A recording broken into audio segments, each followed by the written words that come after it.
Hello, everyone. My name is Georgi from Digiburn, the world's first 100% self help mobile for burnout prevention, overcoming, and prevention of relapse. Today, we are having another episode with for our Burnout Triumphant series with Cara de Lange as our guest. Cara, hi. Hi, Georgi. Good morning. Good morning. Good morning indeed. I'm so happy we got the chance to speak. Um, without me rambling too much, why don't you introduce yourself for the audience? Absolutely. Well, hi, everyone. I'm Cara, and I'm the founder and CEO of Softer Success. And we're a wellbeing company that provides evidence backed burnout solutions for organizations. I'm also an author, a burnout researcher, and a founder of the Work Reset Revolution movement. Awesome. So many topics we should probably touch base later on in the call. So, if you would describe yourself with only one sentence, or based on your current dedication in life, what would it be? Enabling people to be and have the right energy so we can take care of our planet. Thank you. Is that sort of what And you were looking for? yeah, the one liner, it's always interesting. The personal perspective can be so colorful and insightful in a way. How do you achieve it for your own sake? How do you follow this statement for your purpose? Yeah, so it's taken me some time to get into what I call the mode of being softer successful, and that is very much about being healthy, being peaceful, and having the right energy and sitting in that energy, right? So less doing, more being, and really redefining success for. I had to do this. I had to sort of redefine success for myself once I had gone through burnout.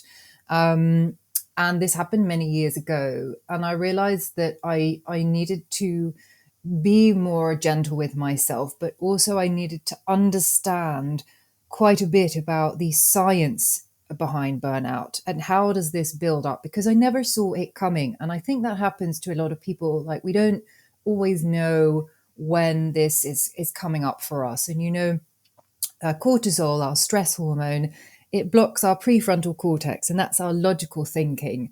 So even our body is telling us often signs and gives us warning signs that potential burnout may be on the way, right? That niggling back and neck pain. There may be other sore areas in the body, or things such as insomnia. Anything can crop up, but we may not be attuned, and we may not make that link that, hey, I could be at risk of burnout, or I could be, my stress levels have been high for a long time now, but I think I'm doing okay. I'm managing it. I've managed before. And so this is what I had to sort of completely rethink. And I wanted to understand the science. And that's why we started researching with several universities, actually, University of Sheffield and King's College London, how burnout manifests, and what is that looking like for people today. What is that looking at? That's changed so much over the last few years because of COVID, because of everything that's gone on, and all the trauma that people have gone through. And so we're seeing a sort of changing face of burnout, and that's what we are passionate about. Researching and understanding, so we can bring that research to other people and help them prevent it. So for me, I never understood the warning signs. I remember having practically, the cup of coffee I would have in the morning. I didn't understand why after this coffee, I suddenly started to feel a bit more anxious, and I was thinking, oh, it's just because I'm a bit more stressed, right? And actually my body was responding to the caffeine in a way because the cortisol levels were already high. There already was a risk of what they call adrenal fatigue, right? So this was already there, but I didn't see it. And it wasn't to a point that I got, the little things were also feeling like a bit too much. And I have a funny story about that, actually, where, and I talk about this on my TED talk as well, where I remember being at work, and and my glasses were broken, right? They were, there was a bit on the side of my glasses that was not broken, and I was thinking, I don't have time to fix it. Like, I'm too busy. I'm sure a lot of people will relate with that. And at one point, um, I remember one of my boss or one of my colleagues going like, are you going to get, you've had these glasses fixed because they like hanging a bit like this. And it was really ridiculous, but it's a funny story. But in my mind, I was thinking, I'm too busy for that. I don't have the time. There's so much going on. When actually I went to get them fixed, it took like 10 minutes. It was a really simple thing. So I think that's the message I want to give to people, is that sometimes it's the most simple signs, the slight changes and tweaks in our behavior and even in our body that are giving us signs that, there may be something bigger behind all of it. Got it. So sometimes Yeah. it may even be on our very nose It without may even be on realizing. our very nose. It may be on our very nose. Yeah. Um, all right. And you know how we people tend to always see the grass in the neighbor's kind of yeah, front yard always to be greener. The grass on the other Yeah. fence is better. And I can easily imagine that listening to you right now, certain people could also think, yeah, okay, this being gentle and being aware, she's an expert. It seems it seems very easy when she's saying it, and it's probably easy for her, but I can never really achieve that. Um, Mm. is there It, any kind it of a starting point? Yes, and it's absolutely possible for everybody. And one of the reasons I wrote my book, Softer Success, is to really give. Initially, this was written for women because I also talk about some hormonal kind of changes in it that I went through. But I really give it's for anybody really. Now it's the practical tips on how we can very simply make changes in our life to avoid burnout.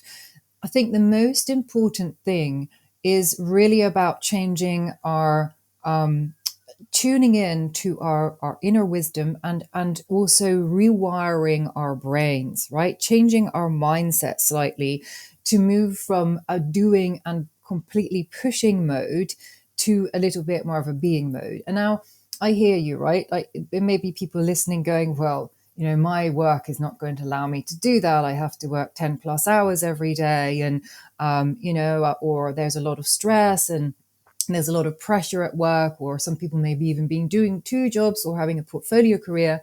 So yes, but the most important bit is creating that change in mindset. And one thing that I found particularly helpful is connecting to not only the theta brain waves, but what we call the alpha brain waves, right? So this is a method to connect that, which you can do via meditation, you can do via hypnosis. There's several different ways, and actually, I have on my website. There are some. We have like a kind of toolkit to help people rewire their neural pathways. But it's very, very important in terms of, first, really there needs to be an awareness, there needs to be an understanding what's happening, what's going on in my body. And then it's about rewiring the brain. And one of the reasons we also work with organizations like Digiburn. You guys have a test for individuals to assess the risk of burnout. We have this test as well, but we use it mainly in organizations in a slightly different way. And just, something very quick to assess where you are, that's awareness. But then there needs to be a mindset change, right? In terms of, and an understanding where that burnout sits. Am I sitting in exhaustion? Am I disengaged? Is there some moral injury going on? Anything in this area? Could there be a climate anxiety that's contributing to this? Am I simply just, is there cognitive, are there cognitive concerns? Is it harder for me to focus? So all of these things, once people know where they, there may be potential burnout and where that sits, it's so much easier to correct it. Think of it about when you go to the doctor with a health problem, right? So, oh, doctor, I've been feeling really tired lately, or doctor, I have a sore leg or a sore foot, And the doctor will say, well, tell me, how does it feel? They will do some tests, and then they will really try to find out where that sits, and then come with a solution. They're not going to say to you, well, it's really important that you will just, I'll just give you something for it. No, they want to investigate where that comes from. And then it's about rewiring and changing the mindset. And, I'm going to get this is going to get better. And I think that's very important, putting that positive intention there as well. Awesome. And before we go into your story, is there, based on your experience, is there any easy, accessible indicator, accessible way for just about anybody watching, listening to us right now to quickly assess if there is any change going on or any concerning trends? You mean for them to assess the risk of burnout, or just in general? Yeah. Yes, I mean, an assessment is a useful tool, but I would also say look at how are you generally feeling about life, right? If you're looking at your different biotypes, are you feeling, are you still feeling as joyful as you were before? Are you noticing any physical symptoms?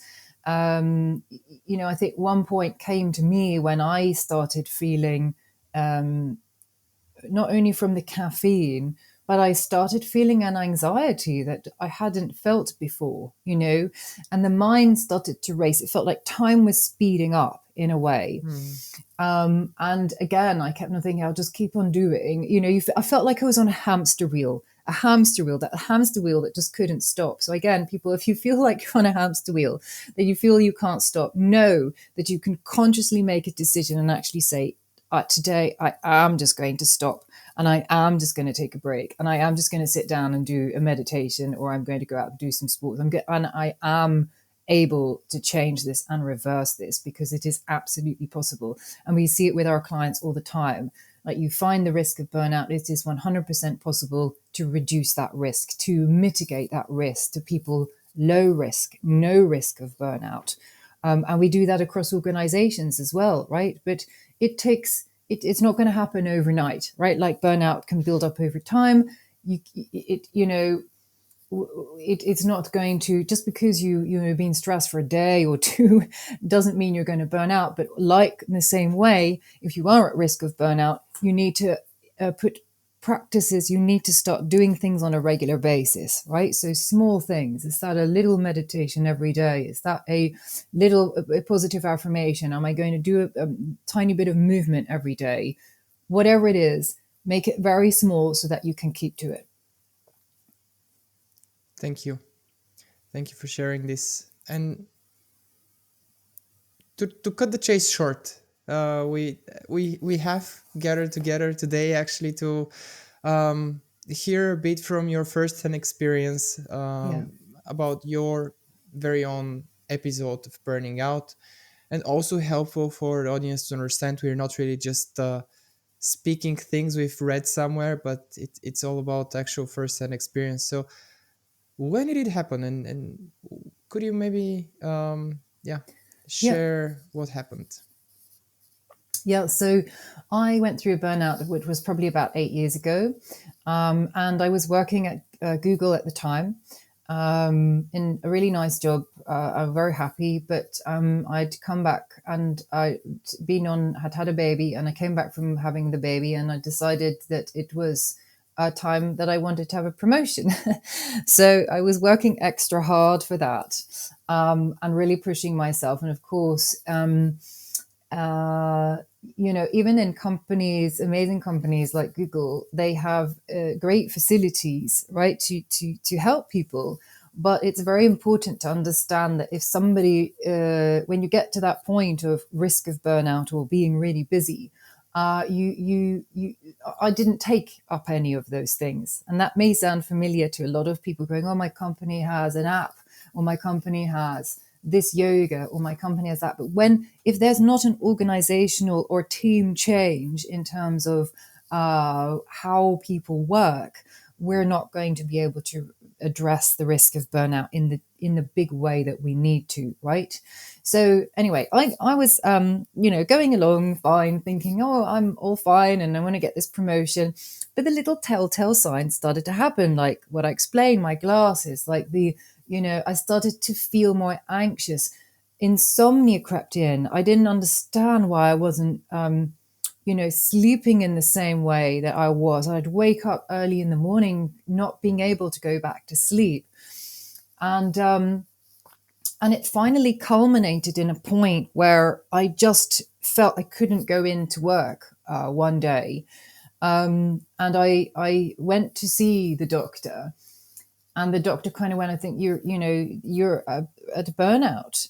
I physically, and I even struggled with, physically turning on the taps of a bath. Like my body and my mind was just completely empty. And that's the thing about burnout. You get to a point where your engine has not stopped, but it is stalled in a way.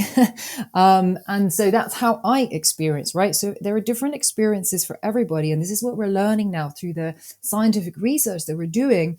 There are different kind of burnouts that come up. We're seeing now, for instance, ones that are more trauma infused with the effects of the pandemic of the last couple of years. We're seeing a burnout that may come up from something called moral injury, moral stress, which is where we witness or see something that goes against our own values and beliefs, and we're not able to do anything about it because it may be an organizational issue. And for me, it was simply just the fact that I'd been going the whole time. There were some, I think some hormonal fluctuations too, which needed to be addressed. And so once I got to that point, this was then very hard. And the doctor kind of said to me, well, and that's why I'm so passionate about preventing people from going through burnout, because your recovery can take quite a long time. And so I got to this point of, I really don't have much energy to do anything. Took some time off work, started to try to rest as much as possible, as much as you can with a baby. And so did that, but I also started to started slowly to get a better understanding of my mind, body, and connection, right? And realized that I'd been sitting far too much in what I call the masculine energy of doing, right? And we need a combination of the doing as well as the being. And I couldn't be anymore. I had unlearned how to be. I was only like a doing machine. and so my soul and my mind, body, and soul were not aligned. And I realized that I started working with an amazing sleep and energy expert who I still work with now, Dr. Narina Ramlakan. And I realized it was about energy restoration, right? And so that's why I often talk about being. And there was one point that I got to, and I think you often see that with people, that was just so, it was like a revelation moment. I remember it so well. It was, I'd gone to do some yoga, and the doctor had said, go try and do some yoga, some gentle sports. But even the yoga, because my back, my neck, and everything was tight. There'd been an issue with my neck because I'd been sitting in stress for so long. And even the yoga was painful. I couldn't get into some of the positions, but there was a big release, and I came out of that and I couldn't stop crying. But as I came out of that, there was almost this release where I went, I surrender.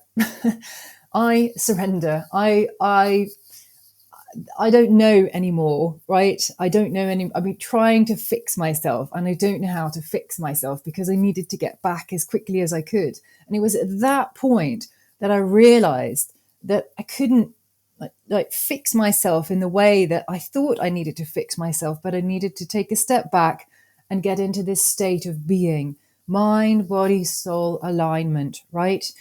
And that was just, it was almost like a breath of fresh air. And I came back home and my husband went, you look different already. Like there'd been like this realization. It was at that moment that I also realized that I had a very innate sense of inner wisdom and intuition, and I'd finally been able to access it. And this is what I wanted to use, and that decided I wanted to dedicate my life to and my working life to helping others avoid going through this and educating them on it, and helping organizations change the way they work. Because, not everybody gets to this. We don't want people to get to this point, but not everybody may get to this point. And so after that, it was now then a matter of how do I now want to work in the future, and how do I want to work in my current employer. So I realized that I needed to tweak, and I wanted to try and work some different hours. And I discussed that with my work. And I also started incorporating things into my life that were really helpful. So I did start to meditate. I couldn't in the beginning. My mind was so jumpy, it was going from one thing to the next. I started actually walking, or even running if I was going on a run, with a using positive affirmations the whole time, right? So whenever my brain would go to the, oh, you're a loser, you never be able to, go back to kind of the sort of negative aspects, or you're feeling depressed or whatever, I would rewire the brain instantly while I was out running. I would listen to, and I would slowly and be a little bit more gentle with the movements that I was doing, and really literally started to eat differently, make sure I drank more water. I think generally just helping myself feel safe. And we need to feel safe to sleep. And the anxiety that I had was not helping me feel safe. So I started to create an innate inner sense of safety, which we can all do, really connecting to that inner wisdom again, which we can all do. We can access this through meditation. And one thing that I'm seeing is reason why burnout, I think, comes up is not only do we sit too often in pushing mode, too much in the masculine, we're not enough in the feminine. We need both, as they talk about yin yang. But we also need to make sure that we are, working on our mindset on a regular basis and connecting to our inner wisdom. And I believe that that is the way we're going to navigate through any more uncertainty that is out there, listening to our inner wisdom, visually recreating the future for yourself. And that is what I did. I sat visualizing images and pictures of seeing myself up on stage and talking to other people. And I went to see a transformational coach at the time. And she said to me, well, you've got to stand up and talk about this. And I went, no, that's not me. I'm the one in the office that doesn't like to do the presentations. I can't go and I can't speak about this. This is just, this is a big fear for me. But the passion to help others and to share my story was so big that it overrode that. And I remember by that stage I had already started writing the book. I decided I'd got past my, I wanted to get sort of 10 years at Google, and then I decided, right, that now I want to move on and help others with this. So I was in the process of writing the book and setting up Softer Success. And I just took one day, I said, okay, I'm going to tell all my friends and all the people in the area that I'm working and living that I'm going to do a talk, and I'm going to do it at this place, and I'm going to invite anybody for free to come and listen. And my husband said to me, well, why are you doing that? And I went, well, I just feel I need to help others and share what I've learned. And so that's what I did. And I went and stood there, and I did actually some kind of relaxation movements with it. I just sort of tuned into what people needed. And there were about, in total, not a huge group, there were about 15 people that turned up. And I loved it. And the feedback that I got was amazing. And later on, there were 2 people that came to me and said, you know what, I think I've been at risk of burnout, and you've really helped me understand. And, do you have any other tips? And that's when my heart went, yes, I know that I'm on the right track. And this is why this happened to me. So I can help avoid others going through the same thing, and be softer successful, right? Sit in a state Mm. of empower others to be healthy and well, being healthy, so we all have the right energy to look after our planet. And that's my sort of bigger mission, right? Starting a cultural revolution in the workplace that's laying the stepping stones and helping the next generation profoundly to really look at how we can structurally change the way we work, through science, through our collective wisdom, through innovation, Yeah. and get to a place where climate action is not, we're not feeling desperate about what the future of our world is like, but we're actually feeling safe and thinking, whatever comes our way, we will handle it. All of this seems quite empowering, and I'm sure we have plenty more actually to touch base on.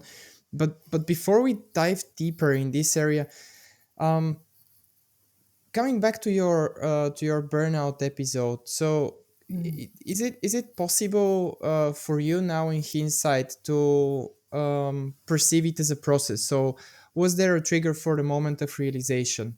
What changed thereafter? I'm really trying to understand better on a process level so that we can yeah, potentially help more of the people that are with us right now to yeah. gain awareness around it. Yeah, I definitely think there was a process, and I think it kind of, for me, built up over a period of about 3 months. Mm-hmm. And I remember it, 3 to 5 months almost, where I started to feel also disconnected, right? Disconnected with myself, but with my work. It was as if I was doing all the work, but I wasn't there wasn't the alignment, if that makes sense. Mm-hmm. And this started to make me feel a bit anxious. I think this is how it started. First of all, I started stopping the things that I knew helped me, right? So the first step was, I didn't think I had time for exercise because I had to focus fully on the work and getting back and the promotion and everything else. Um, so the first step, I think, was let, and this is very human. Huh? We do this as humans. We do this when our cortisol levels rises. We, again, the logical, cortisol blocks our prefrontal cortex, that logical thinking, in the areas of our body and what's good for us. So we may go, okay, I won't. Or we can go into overdrive. That's the other side of it. So I stopped, but I've also worked with people that have been on the road to burnout, that have gone into overdrive, over exercising, just to, in a way that this is going to stop me feeling from the way that I'm feeling, or it will stop the anxiety. So it's about finding that middle ground, right? So that was step one. I think step two was a bit of onset of anxiety. And I sat in the biotype of anxious avoidance and rumination. So the worry loop set on, right? So Mm. starting to worry about things that I wouldn't normally worry about. So little things, smaller things. And that would come up in the early hours of sleep, that I woke up. And I would wanting to avoid things that were making me feel anxious. So this is very, very interesting that happens to people. And we see that quite a lot, as well as forgetting things. And so that was sort of step two. And then step three was really when I was beginning to notice much more of the physical symptoms, right? So the insomnia set in a lot more. The actual sweating when I had a cup of coffee. I mean, hey, well, shouldn't we be aware of that? But I kind of went, oh, it's fine. I'll step over to maybe I need to just go over to decaf, but I'll continue in the same way. Um, and yeah, and so that's sort of the third one that happened. So that basically I started to lose weight. Those were the physical symptoms that sort of manifested for me. Um, and the people around me, I don't think really noticed, like, because my husband was going, aren't you going to go out, do your sports, or are you okay? And I would be like, yes, I'm fine. I'm fine. It's just, just busy at work kind of thing. I brushed it off. Um, and I rather wished at the time that somebody had been there, that had been through it and could see the warning signs in me. But not only that, that I also had a test, like ours, like yours, to go, um, am I at risk? Where am I? Somebody just said to me, why don't you try? Are you okay? Why don't you try this? Um, how is your well-being? Right? Or have you noticed, how is your sleep? I would have done a kind of test around sleep as well, I think. And just gone, oh, okay, there are some warning signs here. Um, I need to make some changes. Maybe I need to go back to doing exercise in a different way. Maybe so that's sort of, those were the three steps. Does that answer your question? Absolutely. Thank you. And moving on from there and having a look at the recovery process. So, Mm. how did you get yourself out of the condition, of the state? Yeah, so similar to, I guess, what I explained to you before, is that there was very much a realization that my mind, body, and soul was not connected. They were not linked, and I needed to create that link back again. And so my recovery was very much about, I used the I used the ACT method, and I used, which is what I call the accept commit method. So that was very useful, and it's something that we use in our work a lot now as well. So it's, you know it's your stepping into the observer role, right? So I notice I'm feeling anxious, but I'm taking steps to manage it, right? I notice I'm feeling fearful, but I'm taking steps to manage it. So taking practical steps, but at the same time accepting, because this is the interesting thing about negative emotions. We don't, as humans, really want to feel them, right? We don't want to feel fear. We don't want to feel anger. We don't want to feel sad. And we often kind of push them away. But the more, and especially with anxiety, I noticed the more that I didn't want to feel the anxiety, the more I was like, go away, go away. I don't want a panic attack, or I don't want, the more it crept up on me. And so the way that I dealt with it was this, through the ACT method, the accept commit method, as well as using some CBT. But the accept commit method was very much about, I notice that I'm feeling anxious, but it's okay. Hmm. I'm okay. I'm taking steps to manage it, and I'm okay, right? And that was very self-soothing, very really helpful.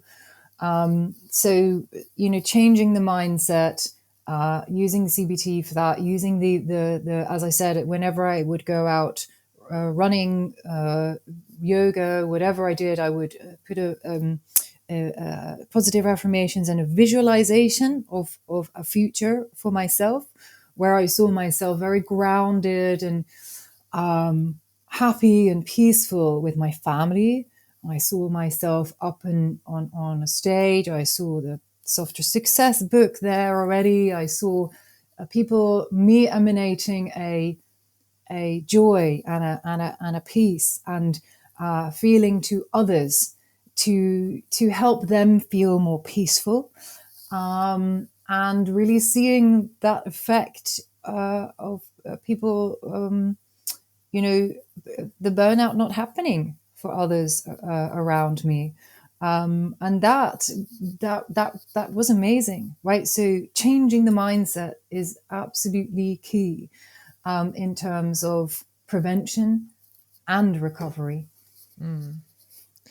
Nowadays, we're living in times of instant gratification and rather short, impatient take, let's say, on things. I was curious, how long did it take for you to get back your sleep to an adequate level of quality?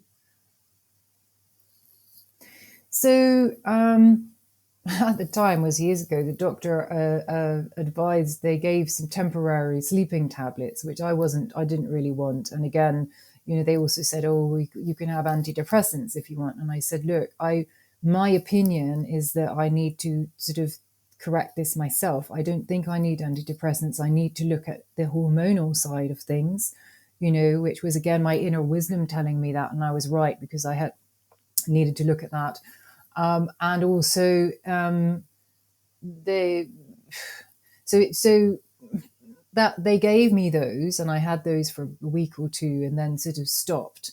And I rather wished I hadn't had them at all, because it just gave a kind of a fake placebo effect that things were okay when actually I needed to, get myself back into a better pattern of managing the anxiety and mind, body, soul alignment and being more than doing. And that would eventually allow for my sleep. And so I think that I said to my husband, I think I can do this in, 6 weeks to 3 months. And that's Mm. approximately what it took. But research is out there on people taking a much longer time to recover from burnout. 1 to 2 to 3 years for some people, right? Because if there's been a confidence loss, and if there's been a lot of other things that have happened, if there's some moral injury, some people, it really takes a long time to recover, which is why prevention is always the best. It's always best to prevent it. But I think the good news I can give to people is, we've got plenty of techniques that will help individuals and organizations as well prevent, but we also have, recovery techniques that are extremely powerful. And I know you guys have them as well, right? So there's a lot out there that can help people get quickly back up to speed. But don't push it, don't force it. Mm. Like, have your mindset clear and know, even setting the intention to say, I will recover and I will be feeling peaceful and joyful quite soon. Just that, by deciding that you're going to be healthy and well, we can heal ourselves, right? We know that, right? There is so much out there, it's so much research out there, is that people can heal themselves. But the mindset, you need to set your intention, you need to want to. It's like with everything, right? If you can, there's this expression. I mean, I'm from the Netherlands originally, but I live here in the UK. But it's you can lead a horse to water, right? So you can, but you can't make it drink. So everything can be put there for somebody, but then you need to want, you need to see yourself in the future. You need to see that person that you want to be, right? And once there's that, and there's this intention of, then the recovery process can be really quite fast. Mm. At some point, you mentioned the fact of being a female or being a woman, and it seems to me it's a topic that's still an absolute myth, or it's not really being discussed all that much. That on top of all the dynamics that we are nowadays living in, and all the reasons why Yeah. people are increasingly in danger of burnout, I think women have an even higher degree of risk. But I was actually curious to find out more from your perspective, because Mm. of your research, because of your work. Is that Yes. so? Have you seen anything in that Yes. direction? Yeah, I mean, we do. We have seen that women are a higher percentage at risk of burnout. And and also, I think the women are, in all our research with Sheffield University around moral stress, moral injury, there was a higher percentage of women that were also, feeling that and going through that, right? So I think it's very important to, number one, acknowledge that there is, especially for working mothers, and we see this a lot, there can be hormonal fluctuations which can have its an effect, but also there's a kind of added pressure, I guess. And we have seen, because of COVID, that for some women, they sort of had to take on more responsibilities during lockdowns and things like that. So I think for women, even more, and I'm very passionate about that. And International Women's Day is coming up, and we're talking about embracing embracing equity, that even more there needs to be awareness on this and how our hormones can affect us and how that can actually be a contributing factor to a burnout as well. And that can be any time in a woman's life, right? We can see it at the start when in teenage years can start to manifest as the hormones are changing. It can be around the menstrual cycle. It can be pre pregnancy, post pregnancy. It can be, perimenopause. There are different cycles through a woman's life. And again, that's why it's very important to make sure that you sit in this energy of being and a bit of doing, not just doing. Because when you Mhm. sit too much in that, that's when, and there can be a hormonal imbalance too. And so it's an area, and for anybody that's listening and wants to find out about some more of the hormonal imbalances and how that can affect burnout and contribute, I spoke to a groundbreaking researcher and a gynecologist, and all kind of tips are listed in the book around that for women. So I think it's definitely an important factor, and it's one that I experienced myself. And I was didn't initially sort of put two and two together. But after having some hormone tests, also realized that my hormones were completely out of whack. And that can happen when our cortisol is high for a while, right? You can get into something called adrenal fatigue. And that can put your estrogen and progesterone out of whack. So it's very important to look at the kind of overall aspect, and make sure that your hormones are in balance as much as your mind, body, soul, everything. Got it. Perhaps we can separate it in an additional follow-on discussion. Absolutely, Um, love to do that. for me personally, the bottom line from our entire talk is empowerment, inspiration, empowerment, and action. Is there is there anything you would like to add on top? Whatever it may be, anything that's on your heart as a closing remark to our today conversation. Yeah, so I think my message to people is make sure that be aware of all the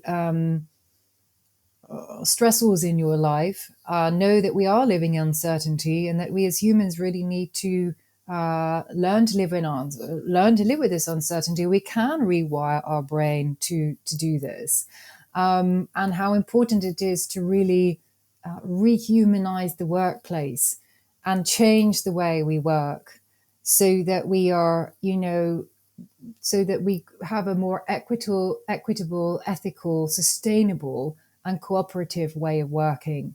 And that's something that, I really am passionate about, to sort of take us to the future, right? Yes, our focus will be on science, intellect, technology, but we also need to access our collective wisdom, our inner wisdom a bit more. And would want to say to anybody that is maybe concerned about their risk of burnout or who has been through it, this has happened to you, is happening to you for a reason. And what's your lesson that you can learn from it? And how can you recreate looking at recreating a brighter future for yourself? It's all possible. Lovely. Well, I suggest we close on that note. For our audience, listeners, viewers, we'll put some links into the description, ways to connect with Cara, to find out, to find her book, and so on and so forth. Feel free to reach out to us or to her if you have any questions, ideas, thoughts, desires for future topics. Hmm. Cara, it has been a pleasure as every time we Pleasure. speak with one another. Um, my heart is getting warmer and warmer by the Hmm. minute listening Oh, to your story. well, the same, Georgi. So thank you for inviting me. And to everybody else, stay tuned, stay safe, and yeah, be in sync with your bodily and mind needs. Yes. Be Thank you. be softer successful. Be softer, Thank you. successful. Brilliant. Thank you, Georgi. Thank you, Cara.